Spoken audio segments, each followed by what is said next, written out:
Hello friends, नमस्ते। Divi's education में आपका स्वागत है। आज जो हम टॉपिक ले रहे हैं वो ले रहे हैं प्रेसिडेंट का, मीन्स राष्ट्रपति का टॉपिक होगा। और उस टॉपिक में हम ये क्लियर करेंगे राष्ट्रपति को भारतीय संविधान के अकॉर्डिंग किस किस आर्टिकल में शामिल किया गया है। ऐसे कौन कौन से आर्टिकल हैं जिसके अकॉर्डिंग भारतीय राष्ट्रपति होते हैं उनका निर्वाचन, पद, योग्यताएं वो शामिल की गई हैं। उससे पहले हम ये देखें कि जो राष्ट्रपति है वो किस संदर्भ में काम करता है। तो राष्ट्रपति की हम बात कर लें तो राष्ट्रपति एक संसद के अंग के रूप में भी काम करता है, साथ में कार्यपालिका का सर्वोच्च जो व्यक्ति होता है उसके रूप में भी काम करता है, और देश का संवैधानिक प्रमुख के रूप में भी काम करता है। और इसके साथ साथ देश का जो प्रथम नागरिक होता है वो भी राष्ट्रपति ही होता है। ये बातें हम आज इस वीडियो के अंतर्गत पढ़ेंगे। हमारे सामने अब ये बात आती है कि ऐसी कौन कौन सी व्यवस्थाएं होती हैं जिसके अकॉर्डिंग ये सभी चीजें शामिल होती हैं। तो मैंने यहाँ बोर्ड पे लिख रखा है। जो व्यवस्थाएं होती हैं वो होती हैं संसदीय व्यवस्था। जो संसदीय व्यवस्था होती है उसमें आपका राष्ट्रपति, आपका प्रधानमंत्री, जो संस्थाएं उनके सदस्य वो सभी शामिल होते हैं। ये जो व्यवस्था है संसदीय व्यवस्था वो मुख्य रूप से जापान, जर्मनी, इटली, ब्रिटेन और भारत इत्यादि में देखने को मिलती है। ये माइंडेड रखें कि संसदीय व्यवस्था जो है Japan, Germany, Italy, Britain, Bharat इत्यादि में देखने को मिलती है। साथ में जो अध्यक्षात्मक व्यवस्था है, अध्यक्षात्मक व्यवस्था में क्या होता है, सारी जो पावर्स होती है किसके पास होती है, राष्ट्रपति के पास होती है ना। तो ये कहाँ मिलता है देखने को, ब्राजील, अमेरिका इत्यादि में देखने को मिलता है ये व्यवस्था। फिर जो अर्ध अध्यक्षात्मक व्यवस्था है, अर्ध अध्यक्षात्मक व्यवस्था होती है। अर्ध अध्यक्षात्मक व्यवस्था मीन्स होता है कि यहाँ राष्ट्रपति भी होता है और यहाँ प्रधानमंत्री भी होता है, ठीक है ना। दोनों का कमांड रूप होता है। कहने का मतलब ये है कि संसदीय व्यवस्था भी होती है और अध्यक्षात्मक व्यवस्था भी इसमें होती है, ठीक है। तो ये कौन कौन से हैं, फ्रांस, रूस और श्रीलंका। ये जो राष्ट्र हैं इनमें अर्ध अध्यक्षात्मक शासन व्यवस्था देखने को मिलती है। तो चलिए हम बात करेंगे यहाँ केवल किसकी, राष्ट्रपति की, हमारे भारतीय राष्ट्रपति की बात करेंगे। इससे जितना होगा उतना इसमें क्लियर करेंगे। बाकी हम जो जानकारी लेंगे वो अगले वीडियो में लेंगे कि इसकी जो पावर्स होती हैं, कार्य होती हैं, अधिकार क्षेत्र होते हैं वो कौन कौन से होते हैं। तो चलिए फ्रेंड्स हम चलते हैं। सबसे पहले हम देखें तो जो भारतीय राष्ट्रपति होता है उसको संवैधानिक प्रमुख कहा गया है। मतलब संविधान में या संविधान की जितनी भी पावर्स होती हैं वो सारी की सारी किसमें निहित होती हैं, राष्ट्रपति में निहित होती है। संविधान के अनुसार इसको संविधान का प्रमुख माना गया है। किसको, राष्ट्रपति जी को। किसको माना गया है, हमारे राष्ट्रपति जी को संवैधानिक प्रमुख माना गया है। ये क्लियर हो गया। इसके बाद में हम यहाँ देखें प्रथम नागरिक। भारत का जो प्रथम नागरिक है वो कौन होता है, राष्ट्रपति होता है। भारत का जो प्रथम नागरिक होता है वो कौन होता है, राष्ट्रपति होता है, ठीक है ना। अब हम ये देख लेते हैं कि भारत में जो राष्ट्रपति होता है उसका जो पद होता है उस पद की व्यवस्था कौन से आर्टिकल के अकॉर्डिंग की गई है। तो मैंने राइट डाउन कर रखा है यहाँ अनुच्छेद 52 आर्टिकल नंबर 52 में। आर्टिकल नंबर 52 में स्पष्ट किया गया है कि जो आर्टिकल नंबर 52 में ये व्यवस्था की गई है कि भारत का क्या होगा, एक राष्ट्रपति होगा और भारतीय राष्ट्रपति पद की व्यवस्था की गई है। और ये जो व्यवस्था ली गई है वो कहां से ली गई है फ्रेंड्स, आयरलैंड से ली गई है। कहां से ली गई है, आयरलैंड से ये व्यवस्था ली गई है, ठीक है। यहां तक हमने क्लियर कर लिया कि अनुच्छेद 52 में राष्ट्रपति पद की व्यवस्था की गई है वो कहां से है, आयरलैंड से है। इसके बाद में हम चले अनुच्छेद 53 में, 53 में, इसमें ये क्लियर किया गया है कि जितनी भी शक्तियां हैं, जितनी भी पावर्स हैं कार्यपालिका की जो भी है वो सारी की सारी किसमें होंगी, राष्ट्रपति में निहित होंगी। यहाँ किसकी बात कर रहे हैं, संघीय शक्ति। संघीय शक्ति में हम बात कर लें केंद्र सरकार की। केंद्र सरकार की जो पावर्स होती है, जितनी भी ऑल ओवर जितनी भी उनके पास शक्तियां हैं वो सारी की सारी किसमें निहित होती हैं, राष्ट्रपति में निहित होती है। किसमें निहित होती है भाई, राष्ट्रपति में निहित होती है। किसके अकॉर्डिंग, अनुच्छेद 53 के अकॉर्डिंग ये व्यवस्था की गई है। अब राष्ट्रपति में निहित मीन्स ऐसे समझ सकते हैं कि जो भी कार्य किए जाएंगे वो सारे के सारे किसके नाम से किए जाएंगे, राष्ट्रपति के नाम से किए जाएंगे। अनुच्छेद हम 54 की बात कर लें, अनुच्छेद 54 की बात करें तो इसमें राष्ट्रपति जी को चुनेगा कौन, राष्ट्रपति का निर्वाचन कौन कौन करेगा, इसमें कौन कौन से सदस्य शामिल होंगी, वो बातें इसमें शामिल की गई है, उसमें वो सेवाएं वो शर्तें जोड़ी गई हैं। तो देख ले हम देखें तो हमारे सामने आता है कि जो 54 है उसमें चुनाव आयोग के द्वारा एक निर्वाचक मंडल बनाया जाएगा। निर्वाचक मंडल के अकॉर्डिंग उसमें जो सदस्य होंगे वो कौन कौन से होंगे, संसद। अब यहाँ संसद की बात कर ले तो संसद के कौन कौन से, संसद के कौन सदन, संसद के 2 सदन की हम बात कर लें तो संसद के 2 सदन कौन से हैं, एक तो है राज्यसभा और दूसरी कौन सी है, लोकसभा। कौन सी है, लोकसभा, ठीक है। तो ये आप विशेष ध्यान रखें।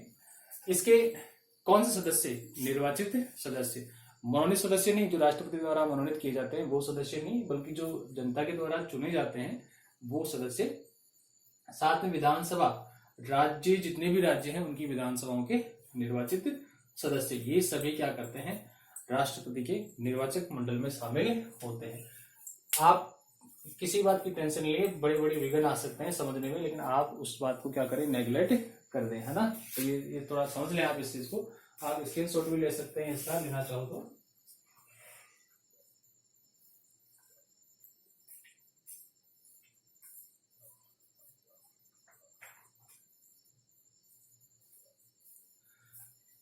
निर्वाचक मंडल हमने समझ लिया कि संसद, विधानसभा के निर्वाचित सदस्य।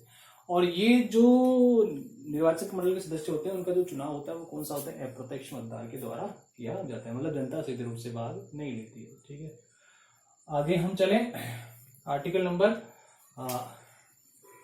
55, आर्टिकल नंबर 55।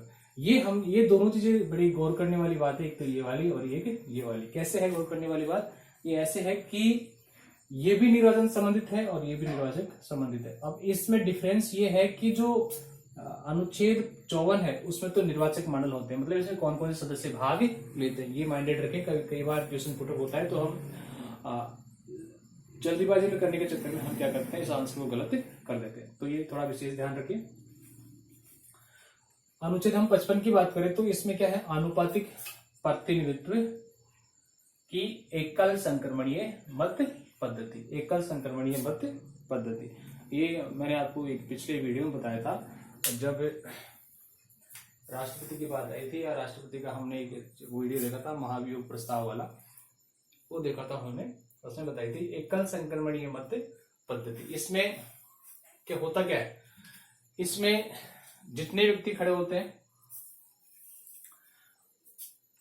उन सभी को वोटिंग होती है, लेकिन जो सबसे लो लेवल पर जो व्यक्ति होता है उस व्यक्ति के जो वोट होते हैं वो अगले व्यक्ति को क्या कर दिए जाते हैं, डिस्ट्रीब्यूट कर दिए जाते हैं।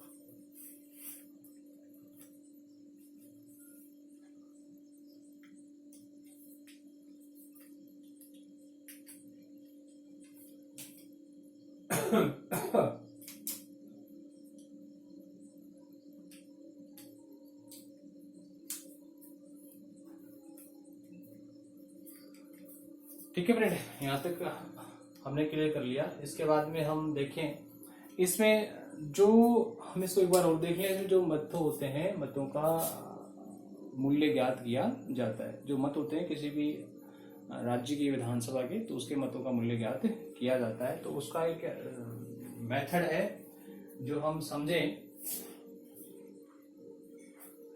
तो हम समझ सकते हैं कि जैसे मान लो राज्य के सदस्यों के मत का मूल्य हमें ज्ञात करना हो, तो हम क्या करेंगे, यहां लिखेंगे राज्य की जनसंख्या अपॉन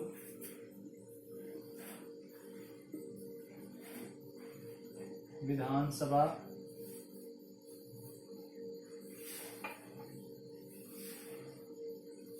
सदस्यों की संख्या भाग 1000, ठीक है ना। इसके अकॉर्डिंग हम उनके क्या निकाल लेंगे, उनके मत का मूल्य निकाल लेंगे। तो ये पद्धति वोटिंग की जो होती है वो इसमें ये काम में ली जाती है। अनुच्छेद 56 की बात कर लें हम, अनुच्छेद 56 की हम बात करें, अनुच्छेद 56 की हम बात कर लें तो देखिए इसमें कार्यकाल निश्चित किया गया है। राष्ट्रपति का कार्यकाल जो है उसको फिक्स किया गया है कि राष्ट्रपति का कार्यकाल जो है कितने वर्ष का होना चाहिए। राष्ट्रपति का जो कार्यकाल है वो फ्रेंड्स अकॉर्डिंग टू कॉन्स्टिट्यूशन के अनुसार 5 वर्ष निर्धारित किया गया है कि 5 साल तक राष्ट्रपति क्या होता है, निर्वाचित होता है। उससे पहले भी क्या किया जा सकता है, उन्हें पद से हटाया जा सकता है। और पद से हटाने की जो प्रक्रिया है हम वो आर्टिकल नंबर 61 में देखेंगे। ठीक है, 5 वर्ष के लिए होता है। और फिर अनुच्छेद 57 की हम बात कर लें तो अनुच्छेद 57 जो है वो पुनर्निर्वाचन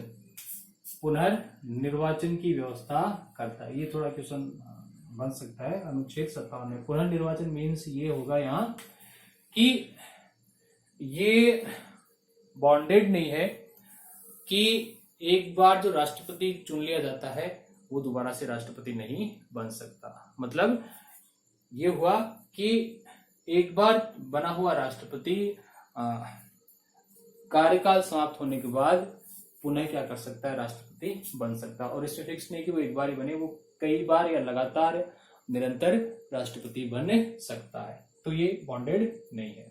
ठीक है, इसके बाद में हम बात कर लें इसकी 58 की, आर्टिकल नंबर 58 की योग्यता कि राष्ट्रपति बनने के लिए क्या क्या योग्यताएं होना आवश्यक है। राष्ट्रपति बनने के लिए क्या होना चाहिए, उसके पास कौन कौन सी योग्यताएं होनी चाहिए, वो सारी चीजें किस में शामिल की गई है, आर्टिकल नंबर 58 में शामिल की गई है।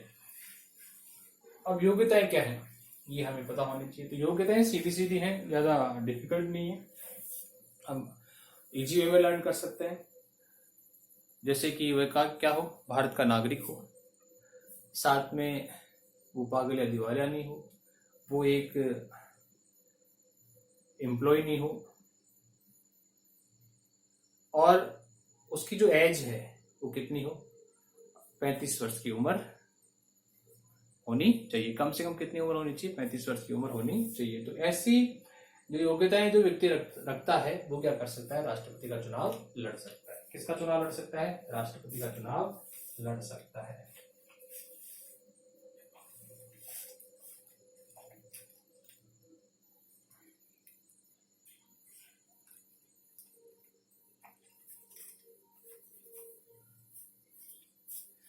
आगे हम देखें शर्तें। भाई राष्ट्रपति क्या होना चाहिए, हर कोई तो राष्ट्रपति बन नहीं सकता, राष्ट्रपति हर किसी को बना नहीं सकते। तो इसके लिए शर्तें जोड़ दी गई हैं कि राष्ट्रपति बनने के लिए सबसे पहली शर्तें क्या होनी चाहिए। जैसे कि मान लीजिए एज एग्जाम्पल मान लीजिए भाई मुझे राष्ट्रपति बनना है लेकिन मैं राष्ट्रपति नहीं बन सकता। इसके लिए हमें क्या प्रोसेसिंग करनी पड़ेगी, ये योग्यताएं पूरी करनी पड़ेगी। अब योग्यताएं पूरी करने के बाद हमारे पास जो शर्तें हैं वो हमें पूरी करनी ही पड़ेगी। बिना कंडीशन आप पूरी किए हुए क्या नहीं बन सकते, राष्ट्रपति नहीं बन सकते। तो कंडीशंस क्या है, 59 में कि अगर राष्ट्रपति बनना है, मान लीजिए किसी व्यक्ति को राष्ट्रपति बनना है तो वो संसद का सदस्य है या फिर विधानसभा का सदस्य है या किसी सरकारी पद पर है, तो सबसे पहले उसे क्या करना पड़ेगा, उस पद से त्याग पत्र देना पड़ेगा। ये एक शर्त हो गई। उसके बाद में हम दूसरी शर्त की बात करें कि जो राष्ट्रपति बन रहा है उस राष्ट्रपति के साथ साथ कौन होने चाहिए, 50 सदस्य अनुमोदक होने चाहिए और 50 सदस्य उसको मानने वाले होने चाहिए। ठीक है ना, तो तब जाके क्या हो सकता है, राष्ट्रपति बनने के योग्य हो सकता है। देखिए आप एक बार इसको,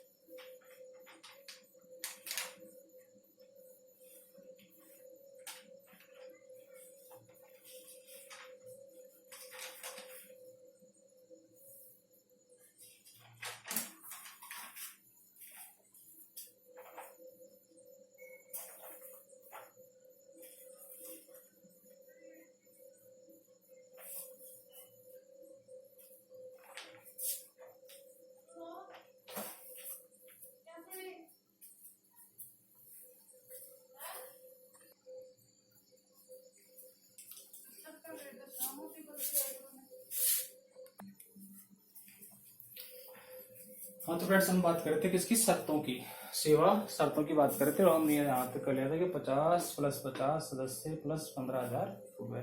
तो मैं यहाँ बता रहा था कि 50 सदस्य तो क्या होते हैं, प्रस्तावक होते हैं, कि राष्ट्रपति जिसको बनना है उसका नाम 50 सदस्य क्या करेंगे, प्रस्ताव रखेंगे, 50 सदस्य क्या करेंगे, उसका अनुमोदन करेंगे। ठीक है ना, क्या करेंगे, अनुमोदन करेंगे।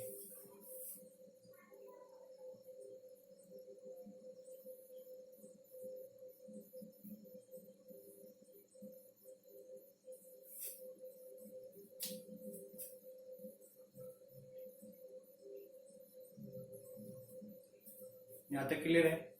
इसके बाद में हम बात कर लें क्या, किसकी, शपथ की।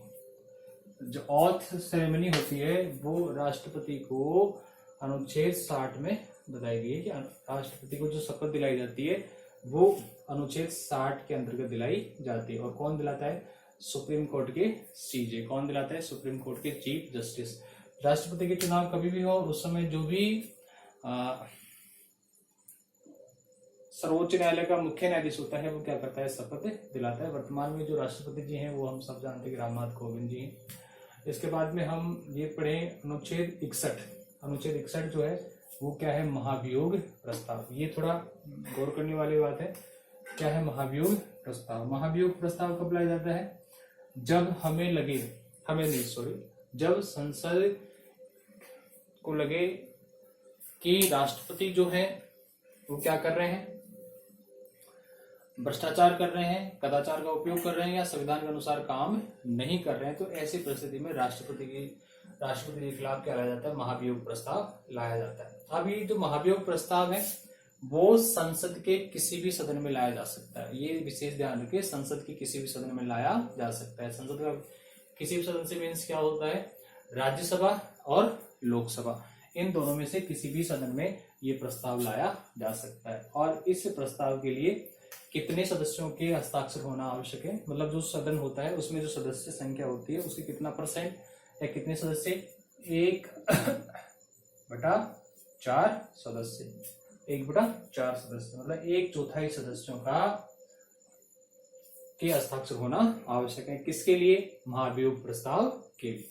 जब महाभियोग प्रस्ताव के लिए 1/4 सदस्य या 1/4 सदस्य प्रस्ताव पास करवाते हैं तो फिर इसकी आगे की प्रोसेस होती है। फिर उस प्रस्ताव को उस सदन में रखा जाता है और उस सदन में रखने के बाद वहां उपस्थित कुल सदस्यों की जो संख्या है उसका कितना, 2/3 बहुमत। इस प्रस्ताव को पास करवाने के लिए कितना, 2/3 बहुमत आवश्यक होता है। जब 2/3 बहुमत से जिस सदन से पास होता है उसी प्रकार ये प्रोसेस कहाँ जाएगी, दूसरे सदन में जाएगी और दूसरे सदन में जाने के बाद वहां भी ऐसी ही प्रोसेस होगी। इसको छोड़कर वहां भी ऐसी प्रोसेस होगी और वहां जो सदस्य संख्या है उसका कितना सदस्य, 2/3 सदस्यों से का जो बहुमत होता है वो मिले, उसके बाद में इस प्रस्ताव को मान्यता दे दी जाती है। लेकिन ऐसा प्रस्ताव लाने से पहले, ये हम महाभियोग जो प्रस्ताव लाते हैं, इस प्रस्ताव को लाने से पहले हमें 14 डेज 14 दिन पूर्व इसकी सूचना किसको देनी पड़ती है, राष्ट्रपति जी को देनी पड़ती है। कहने का मतलब 14 दिन पूर्व इस बात से अवगत कराया जाता है कि आपके खिलाफ क्या लाया जा रहा है, महाभियोग प्रस्ताव लाया जा रहा है और इसकी सूचना किसको दे दी जाती है, राष्ट्रपति को दी जाती है। उसके बाद में क्या लाया जाता है, महाभियोग प्रस्ताव लाया जाता है। जब ये महाभियोग प्रस्ताव दोनों सदनों से पारित हो जाता है, जब ये महाभियोग प्रस्ताव क्या होता है, दोनों सदनों से पारित हो जाता है, पारित होने के बाद ये प्रोसेसिंग आगे बढ़ती है और राष्ट्रपति जी को अपने पद से क्या करना पड़ता है, त्याग पत्र देना पड़ता है। ठीक है ना, क्या देना पड़ता है, त्याग पत्र देना पड़ता है। इसके अलावा हम इसके बाद की बात करें तो राष्ट्रपति जो है उनको जो वेतन है वो 4.5 लाख के रुपए मिलते हैं। साथ में उनको जो लाल किला है उसमें रेजिडेंस प्रोड होता है, मतलब लगभग जो जितनी भी सुविधाएं आवश्यक है, नेसेसरी है, वो क्या होती है, फ्री ऑफ कॉस्ट होती है, उनका कोई चार्ज नहीं लगता है। तो डियर फ्रेंड, ये था हमारा राष्ट्रपति जी का वीडियो जिसमें हमने पढ़ा कि राष्ट्रपति क्या है, कौन होता है, क्या कहलाता है, कौन कौन से आर्टिकल इसमें प्रयोग किए जाते हैं, इस आर्टिकल्स के अकॉर्डिंग उनकी क्या व्यवस्था की गई है, वो सारी जानकारी हमने इसमें ली। लेकिन मैं आपसे कहना चाहूंगा, अगर आपको वीडियो पसंद आता है तो प्लीज अधिक से अधिक लाइक करें, चैनल को शेयर करें, चैनल को सब्सक्राइब करें, साथ ही कमेंट्स के माध्यम से हमें बताएं कि हमने कैसा पढ़ाया है, आपको कितना अच्छा लगा है। अपने जो व्हाट्सएप ग्रुप है, इंस्टाग्राम ग्रुप है या फेसबुक ग्रुप है, उनमें आप इस चैनल को क्या करें, शेयर करें। साथ ही जो मेरा फेसबुक पेज है डीबीजे एजुकेशन, उसको भी आप क्या करें, शेयर करें। डीबीजे एजुकेशन के नाम से फेसबुक पेज भी बना हुआ है,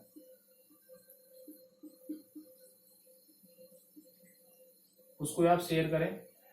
साथ में इंस्टाग्राम जो है उस पर भी चैनल है, अकाउंट बना हुआ है, उसमें भी आप किसी भी क्वेश्चंस का आंसर लेना चाहो तो आप कमेंट्स बॉक्स के माध्यम बता दें मुझे।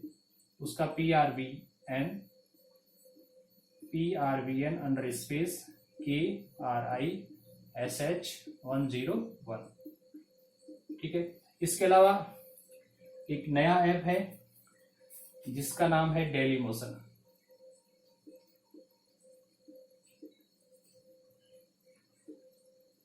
उस पर भी अकाउंट बना हुआ है, उसमें लिखा है PRAVEN परवीन जी सर, ठीक है ना। वहां भी आप मुझे फॉलो और शेयर कर सकते हैं। तो डियर फ्रेंड, देखने के लिए धन्यवाद, थैंक यू, जय हिंद, जय भारत।